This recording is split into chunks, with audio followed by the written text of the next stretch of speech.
Before we begin our brief program, I'd like to point out that we are all standing or sitting on hallowed ground. On this very spot, exactly 123 years ago to this very day, an audience that numbered in the hundreds gathered here to dedicate the Liberty Pole, the base of which you can see right behind this cannon. It was 135 feet high. Our two towers are a mere 67 feet tall in comparison. You can just imagine what a sight it was. The flag that flew from the Liberty Pole was about the size of the flag that's behind me. For millions of immigrants, that flag was the first piece of America they saw as they neared the New York harbor. On a personal note, when I sailed long ago as a 16-year-old AFS exchange student from Kansas to Europe, the last sight of our country I saw that was very moving to me was the Twin Lights. If anyone here traces their family back to Ellis Island, you have in your heart a sense of the importance of this place. During that ceremony in 1893, the Pledge of Allegiance was given here for the very first time as our national oath. 7 months earlier, the pledge had been written by Francis Bellamy for school children to recite on Columbus Day. Bellamy was here at the Twin Lights that morning to lead the group of students in reciting the pledge. We have arranged for a group of students to play hooky from school for the day to accompany the Monmouth County Sheriff, Sean Golden, who will lead us in the pledge.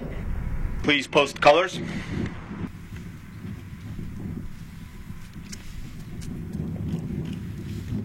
I pledge allegiance to the flag of the United States of America and to the republic for which it stands, one nation, under God, indivisible, with liberty and justice for all.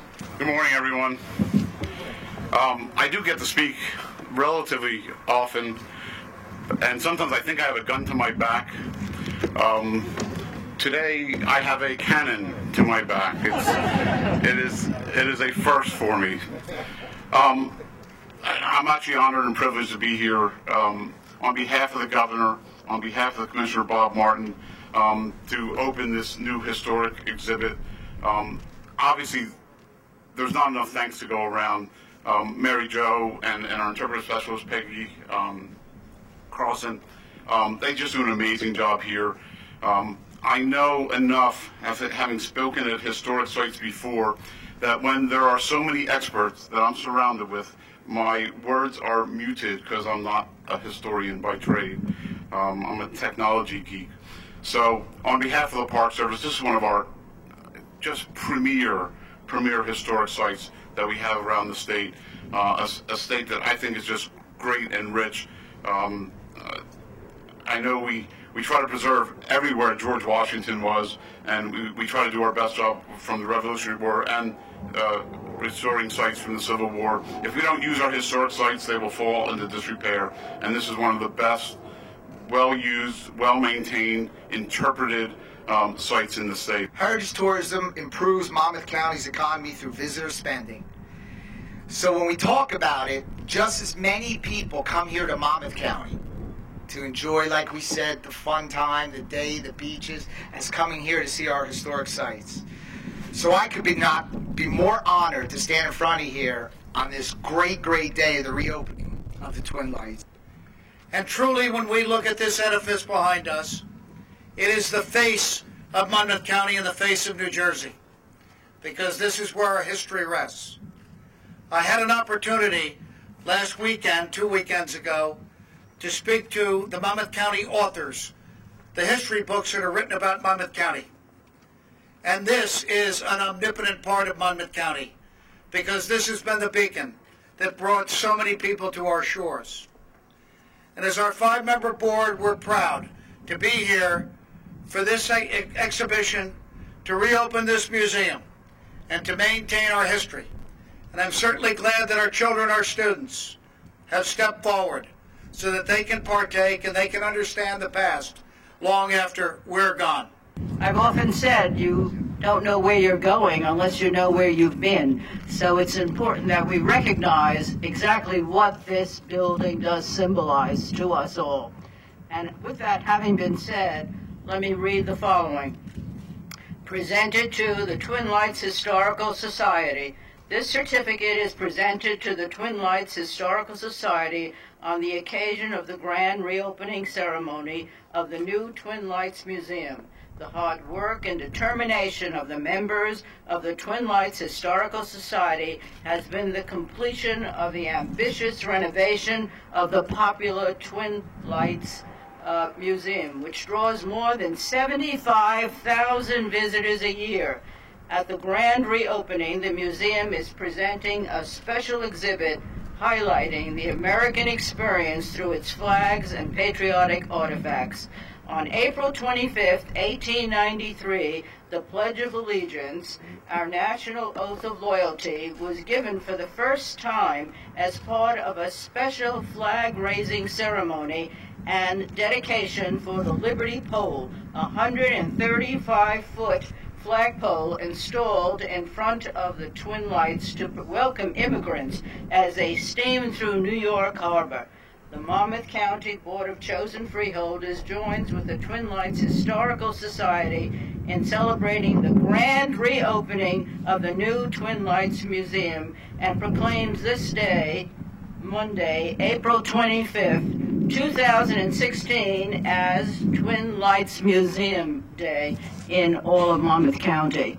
I'm very honored to have been a part of this project, and I would like to start by saying the state of New Jersey and surrounding community is very unlucky indeed to have an organization such as the Twin Lights Historical Society. This organization has assembled something here that is truly remarkable. To plan, to assemble, and to finally execute an exhibit of this quality is a testament to the commitment to excellence by its leadership. It's clear to me that this is a small but mighty organization. So I'll never forget my first conversation with Skip Laufer. This was in 2013. We didn't know one another at the time. After some small talk on the telephone, he began outlining the vision for this exhibit and what this site could be. We took a quick assessment of the resources at hand, both time and money. Both were in short supply. We would like to be open by Flag Day, or the 4th of July, as it was stated to me. This was February, keep in mind. So I said, okay, then we must get to work quickly and move very quickly on this if that's the goal. And thus began the challenge. So how do you design, develop, organize, and fabricate and install an exhibit of this quality against these odds? I admit I was a little nervous about getting it all done. Well, time sort of took care of itself. As it turned out, the building required some updates, a new fire system, security system, electrical and lighting upgrades, a new floor, paint, and the list goes on. As all this is unfolding, to be honest, I began to wonder if the project would happen. Numerous roadblocks can often derail a project such as this. It's not uncommon that a friends group such as this would exhaust all their resources. Perhaps their patients might retire to keep pushing forward, but not this group. By virtue of their persistence, their patience, strong will, they have succeeded and put together an extraordinary exhibit of the American flag that does every American proud. If the word is out, not just here, but across this country, that the Pledge of Allegiance, this oath that binds all of us as Americans, was first recited here, I'm not sure the Assistant Commissioner and our friends at the DEP will be able to keep order around this great Twin Lights historic site. The complaints that the freeholders get, and I get, and the mayors get, Councilman Doug is here from Highlands, about Route 36, we will get so many complaints. Everybody will want to be here. I'm still waiting, as Mark knows, for the word to really get out, that it was first recited right here, and I am certain there are going to be people lined up to see this very special place. So this is a place of firsts. An important military installation, a great beacon lighthouse for travelers, immigrants, for important telecommunications experiments that happened here first, and now the world will know the very first reciting of the Pledge of Allegiance to the American flag. Thank you very much. This exhibit is going to help you understand why you feel the way you do about the American flag. Some of us call it the Star-Spangled Banner. Some of us call it the Stars and Stripes. Others call it the red, white, and blue. Some call it the American flag.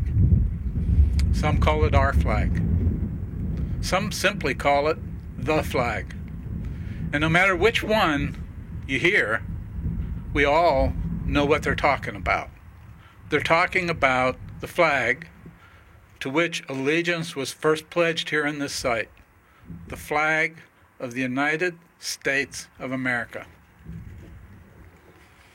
It's the fabric of our nation.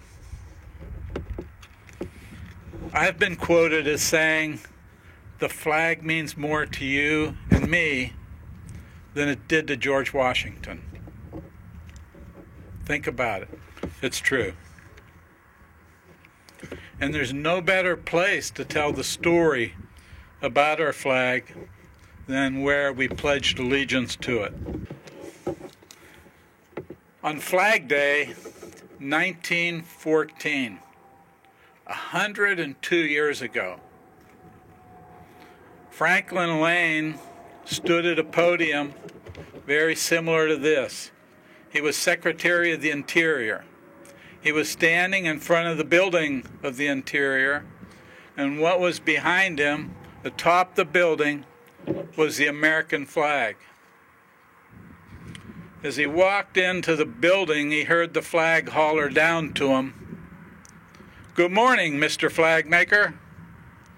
And he looked up and he said, "I'm sorry, I'm not a flag maker, I'm Secretary of the Interior."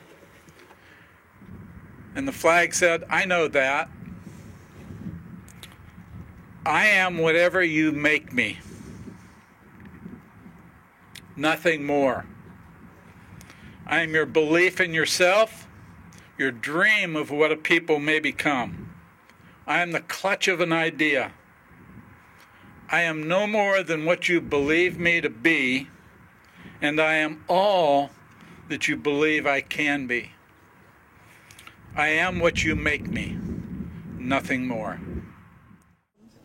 We open officially this museum. We have to cut this one.